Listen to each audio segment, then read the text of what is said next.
Япония снова захватывает наш авторынок. В автосалонах начали продавать дешевые Тойоты за 1,6 миллиона рублей. Но перед тем, как рассказать все подробности, прошу вас подписаться на канал и поставить ваш царский лайк. За это в конце с меня не смешной анекдот. Также переходите в наш телеграм-канал. Как бы эффектно не выглядели китайские автомобили снаружи, за блестящей оберткой нередко скрываются серьезные проблемы, которые начинают проявляться либо в самом начале эксплуатации, либо спустя год-два владения.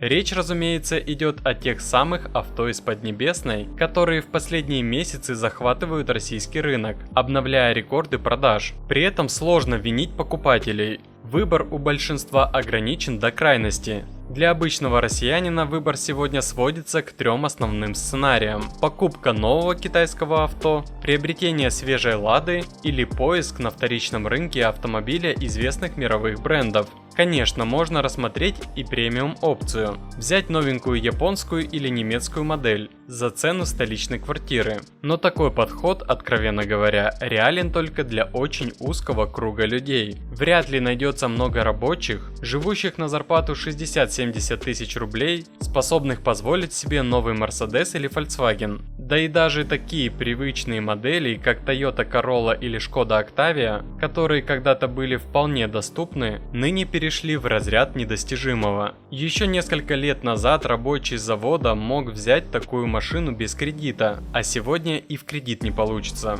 Ситуацию осложняет тот факт, что привычных моделей попросту нет в продаже. Ограничения ввоза, утилизбор и санкции сделали свое дело. И выходит, что нам остается довольствоваться китайским автопромом. Вместо проверенной временем Octavia нам предлагают Чанган, а вместо любимой Короллы какую-то Амоду. Безусловно, китайцы умеют делать внешне привлекательные машины, но в технологическом плане у них хватает подводных камней. Иногда такие авто служат без проблем в течение нескольких лет, но чаще проявляют целый букет проблем уже в первые месяцы. Судя по отзывам реальных владельцев, проблемы возникают на самых разных фронтах. От сбоев в работе электроники и перегрева стеклообогрева до отказа камер, нестабильной работы АБС и замены коробок по гарантии. Рулевые рейки, пораженные ржавчиной изнутри, тоже становятся поводом для визитов в сервис. Эти истории повторяются с завидной регулярностью,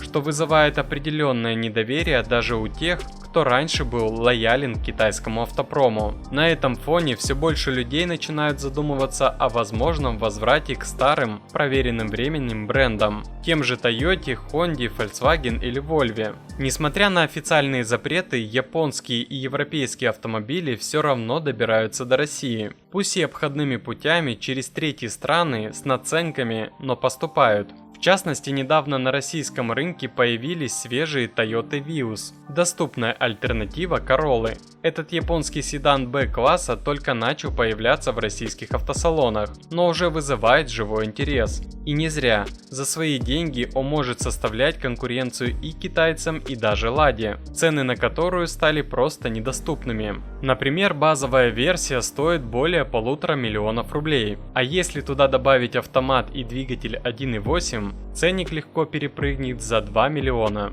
Не исключено, что производитель на это и рассчитывает. Toyota Vios, хоть и производится в Китае, все же остается японской машиной, с характерным качеством, надежностью и подходом к деталям. Локализация производства давно стала нормой в глобальной индустрии. У нас тоже когда-то собирали Mercedes и Toyota, но никто ведь всерьез не считал их российскими машинами. Точно так же и с Vios. Это не китаец в привычном понимании, а результат японского контроля, пусть и с китайского конвейера. Что касается технологической части, все выполнено по классическим канонам. Атмосферный мотор объемом 1,5 литра без турбины и сложных систем выдает 109 лошадиных сил. Для городских и повседневных задач этого более чем достаточно. Этот двигатель прост, надежен и при нормальном обращении способен прослужить долгие годы. Его главное достоинство – предсказуемость и живучесть, особенно особенно в городских реалиях.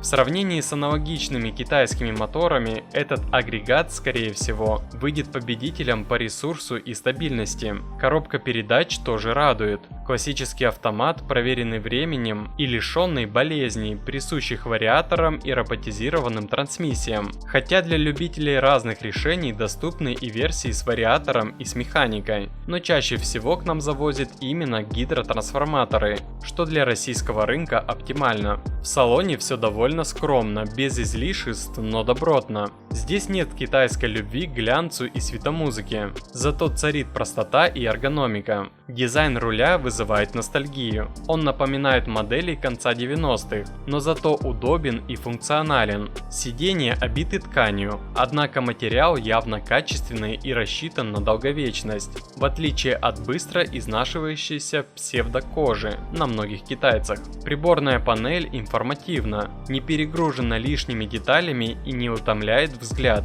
Есть мультимедийный экран, куда же без него в наше время. Однако система здесь не перегружена, не отвлекает от дороги и управление ей не вызывает раздражения. Управление климатом – отдельная тема. Здесь все через физические кнопки, без необходимости тыкать в экран, чтобы просто включить обогрев. Простой, понятный и удобный подход, который все реже встретишь в современных авто. Некоторые могут упрекнуть машину за жесткий пластик, но в этом классе мягкий салон – большая редкость. Новая Vesta, пожалуй, единственное исключение, но при этом Vios все равно ощущается как более цельный продукт. Пусть он и китаец по месту рождения, но по духу настоящий японец. Что по цене? Самая доступная комплектация начинается примерно от 1,6 миллиона рублей, и это действительно конкурентоспособная цена для российского рынка. В максималке цена переваливает за 2 миллиона, и тут уже тяжело бороться с китайцами, особенно с их широкими поставками, гарантией и официальным сервисом. Но если дилеры смогут удерживать ценник в районе 1,6-1,8 миллионов, у Vios есть все шансы стать лидером в сегменте бюджетных седанов.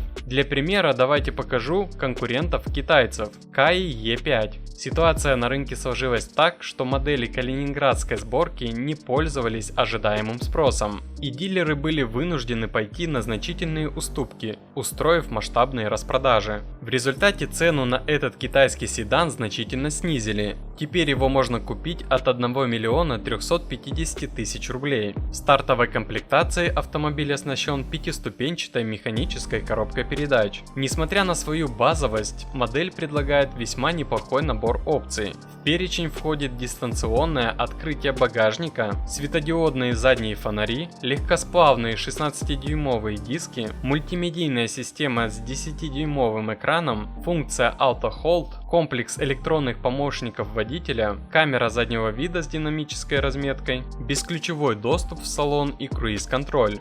Jetta VA3 – еще один представитель китайского автопрома, разработанный с использованием платформы и технологий Volkswagen. Стоимость модели в минимальной комплектации начинается от 1 миллиона 780 тысяч рублей. Однако эта цена актуальна только при условии сдачи старого автомобиля по программе Trade-in и оформления покупки в кредит. За обозначенную сумму предлагается 1,5-литровый бензиновый двигатель мощностью 110 лошадиных сил в паре с 5-ступенчатой механикой. Оснащение включает в себя систему старт-стоп, стальные диски на 14 дюймов, пару фронтальных подушек безопасности и базовый набор ассистентов для помощи водителю. Несмотря на минимализм в оснащении, автомобиль позиционируется как надежный и собранный с учетом европейских стандартов. Chang'an Alsfin – еще один интересный вариант в бюджетном сегменте. Его цена стартует от 1 миллиона 420 тысяч рублей, если учесть все действующие акции и скидки. Правда, за эту сумму можно приобрести лишь автомобили 2023 года выпуска,